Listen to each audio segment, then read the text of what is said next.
2014 328 iX or X Drive. These are from Pro Tuning Labs. Paid $393 with the HID kit. And as you can see, it's got 2 projectors. You get some DOT numbers here on the front. Looks like everything is standard. A couple things here on the back. You get all the wiring for the main light, and this cover. This cover just twists off. You can see there's a pretty good silicone ring there. Looks like a standard, I think it's an H7 bulb in there, but this has an HID kit with it. And this is your high beam. These are adjusters for the high beam.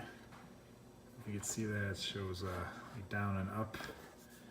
And then this one shows right and left. And then these are your adjusters for the main beam. And again, it shows right in there, you can't really see it. Left and right. And this one's up and down. So, unlike the stock headlight, these individual projectors are adjustable either way. Or independently, I should say. Here's the clip mounting on top. And then on the bottom, be gentle here. A couple interesting things. This talks about HID bulb not allowed, so that's for the high beam. I'm not sure what's in there now. I'm probably going to use just a halogen, but maybe a whiter one, maybe like a 4000K to at least not be too yellow, but I still want some good light output. I primarily bought this for light output. The stock halogens, as you know, stink really bad. So I was looking for a relatively inexpensive way. Not even inexpensive, I wanted to do it right, but these just seem like the simplest drop-in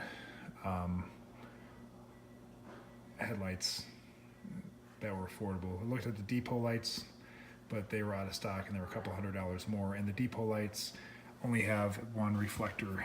Have a reflector for the high beams. These have the projector. One thing to notice here is these adjustments here. You see a lot on the videos about these. So these are built in. There's one there, and there's another one here. And these create your spacing on the bottom. So I'm going to pay close attention as I pull out the main light what the spacing is. I'll probably even measure that distance and try to get it right. As far as the box here goes, looks like these lights came from Taiwan. There's a brand Spyder, barcode, but 19 pounds. Here's the for HID light, the hopefully that works fine. And here on this side you see where it's Sonic made in Taiwan, and you can see that website spyderauto.com. It's pretty well packaged in here, form-fitting foam. And these are just kind of laying in there. So pretty well packed. Didn't see any damage with them. And so far so good. Alright, so this is the tricky part where people think have trouble. So you can see that this bolt has thread lock on it. This is the bottom bolts off the back of the headlight. And one was right there. And then the other one was that hole there. But as you can see, by taking this whole cover off, I had straight access. I might kind of piece together some extensions here to get on that one. This one I didn't need any extensions at all. I was able to get the impact driver, not a not electric drill, but actually an impact driver, a lot more torque, and it brought both of these bolts out straight on. I made sure I was 90 degrees perpendicular, or parallel I should say, to the bolt, so I didn't strip them out. And you can see that they look like they came out okay. I was going to put Goo Gone on those and clean all those bolts out and do all that kind of stuff, but it didn't seem like I really needed to. I just took off the tire or the wheel here and took off the cover undid those bolts, and while I was there and I had the wheel off, I just got in there and I took those off right away. I also unplugged the fog lamp while I was here from right there. So I only have one jack, so I'm going to put the wheel back on with a couple lug nuts, go to the other side, and then take the other side off, and then I'll do the front bumper ones and try to get the front bumper off. But once I do that, I should have the bottom two most difficult bolts off already. All right, a couple things. This is the bottom of the old headlight. These are the bolts that give everyone trouble. And you can see there's a little square nut. And that nut is 10 millimeter. So if that starts spinning in there, all you need to do is get a 10 millimeter open socket. That's the best. Pliers are hard because pliers won't really fit in here when it's mounted, but a 10 millimeter will fit on that square bolt, and then you can unscrew the other bolt from the back. So that's the old headlight. That's the new one. I've got it just hung in here on the top, and I'm going to work a little bit here on the side. So I'll let it sit there for a second. You can see I have it all hooked up. It works pretty good. Looks way better. I'll coat it here in a little bit. Here's the power supply for the HID. I'm not sure where I'm going to mount that yet.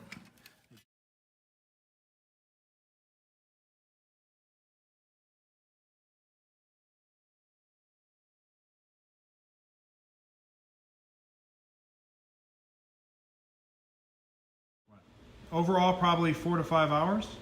It's pretty straightforward. Some of the videos online had some erroneous information.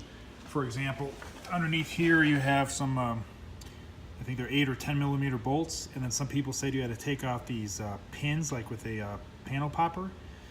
I didn't have to do that. Those pins hold in this black piece. This will all come off with the bumper, so you don't have to remove those pins, just the bolts. Also, I talked about how the bottom bolts on the headlight, they give everyone trouble on the bottom here, how they came off cleanly on this side. Well, on the other side, I tried lubing them first, just figuring that would be better. Well, all that did was make that back nut, and I'll show you on this one, was make this back nut here spin easier. So it didn't do a whole lot. I actually had to use the 10 millimeter open end wrench, or open end, use wrench to hold that. Where on the side I didn't lube it, the impact driver just took those bolts straight out. But on the side I did lube, it made that slippery and allowed that nut in there to spin around. So, do what you want on that, but again, that is the issue there.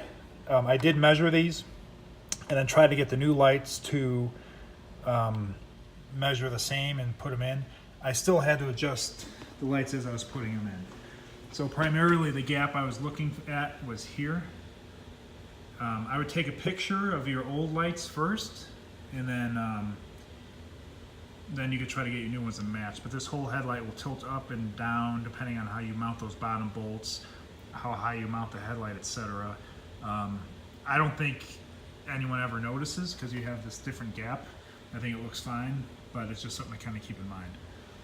Overall, the lights look really good. I mounted the ballasts on here. This is just like kind of two-sided Velcro. They're gonna mail me new ones. So I did not order the canvas or the decoding harness from them because I was gonna code the car using Beamer app. But I guess there's still a power supply issue. So these lights are now flickering pretty bad when I first turned them on and driving. So I called them, they immediately knew what I was talking about. They offered to send out new ballasts, which I'll just unplug and replace. When I ordered these HIDs versus the H7s, which were about $30 or $40 less, I figured, well, what the heck? Again, I was changing these lights primarily for illumination at night. I wanted better light. I didn't really care about having an HID or Xenon or LED or anything like that. I do like to look better, but I wanted better visibility. In hindsight, I probably would have just ordered the H7, maybe gotten slighter wider bulbs, maybe the 4000. 8K bulbs, which, you know, I understand they limit the light a little bit, but they still look somewhat white, but with a projector light, you're still going to get better light. The problem is, I thought this being an H7 housing, that I would just be able to drop in a standard H7 halogen bulb if these HIDs didn't work out. Well, the problem is you can't, because everything's wired for the HIDs. So I didn't see a standard plug adapter in there, just a plug in a standard H7 bulb anymore. Maybe it's in there, but the way I looked at it, it wasn't that easy to do. So I'm going to try to fix these HIDs, and everything I've seen online is the new ballasts will eliminate that problem. So again, with HIDs, this converts the input voltage to a really high output voltage in the tens of thousands, 30, 40,000 volts out. If the input voltage isn't clear or steady, then the lights will flicker. It needs a steady power supply. So whatever they're going to send me will have capacitors in it or better electronics to power that. I did code it, and it didn't make any difference. So in my coding app on Beamer app, it only had LED or halogen. It didn't have a Xenon option, so maybe that was the issue. But regardless, they're in, they look good. The other thing is when you're jacking up your car, again, it's a run flat tire, so they don't have a jack or a wheel. You have these jack points. You can't see it under there, but there's this jack point under there that you're supposed to have a pad for. All I did was cut a block of wood to fit up inside of there, and then I was able to use just a regular bottle style jack to lift up the car. Again, definitely take the wheel off. I have a torque wrench to retorque the bolts on the back on, but not taking the wheel off would be very, very difficult to get it done right, and you'd probably break some things. So it only takes a few more minutes to do it, and with that, I think you can probably get it done in 4 or 5 hours. So that's it. Hope this helps some other people looking through. As far as the parts you need, make sure you have a good, the T25 isn't so critical because you don't use it for that many, but make sure you have a good T30 hex because you're going to use that a lot, and you're going to have a lot of torque on that to get out those bottom bolts on the headlights. So definitely have a good T30, if not 2 of them. An 8mm and a 10mm socket. This was the 10mm I used to hold this bolt here, hold this bolt there.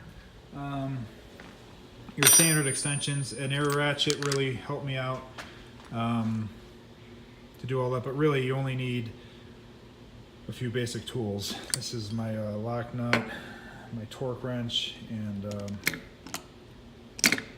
yeah, so just some standard sockets.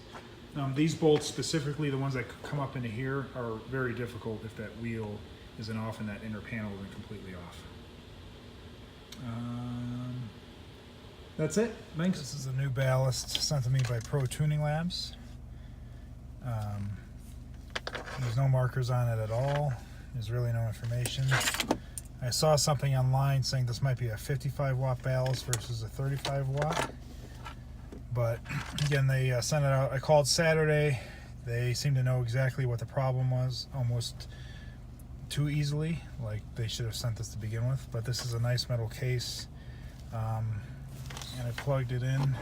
And then this is the ballast that came with the Spyder headlights. So you can see it's much thinner. It's not nearly as heavy duty. It's plastic. And it was giving me a bunch of problems. So here they are side by side, and I'll show you what it looks like out front. And then that one is a new ballast. You can't really tell right now. That one's definitely steady, and you probably can't tell in the video, but that one is flickering just a little bit.